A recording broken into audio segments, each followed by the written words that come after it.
नगर परिषदच्या सेवानिवृत्त कर्मचाऱ्यांना मागील 1-1.5 वर्षामध्ये जे कर्मचारी सेवानिवृत्त झाले त्यांचे उपदान, प्रॉव्हिडंट फंड आणि इतर जे काही त्यांचे सुट्ट्याचे पैसे हे काही देय असते ते या 1-1.5 वर्षामध्ये या विद्यमान म्हणजे आधीच्या मुख्याधिकाऱ्यांनी, आता नवीन मुख्याधिकारी आले आहेत काल परवा, या आधीच्या मुख्याधिकाऱ्यांनी काही पैसा या कर्मचाऱ्यांना दिलेला नाही आहे।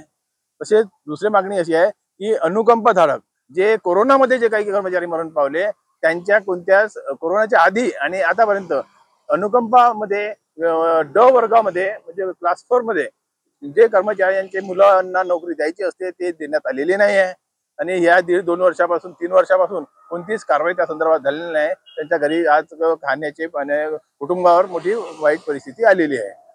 तसाच आमचा एक आणखी मुद्दा होता, अनुकंपाच्या जागा ह्या तातडीने भरण्यात याव्या अशी महत्वाची मागणी आहे आमची। तसेच कर्मचाऱ्यांचे जे थकीत वेतन आहेत जे गेल्या 1-1.5 वर्षापासून ते रिलीज करण्यात आलेले नाही आहे ते तातडीने देण्यात यावी ही आमची महत्वाची मागणी आहे। या सगळ्या मागणीसाठी आज आम्ही आमरण उपोषण सुरू केलेलं आहे आणि या मागण्या मान्य होईस्तोवर हे आमरण उपोषण चालू राहणार आहे।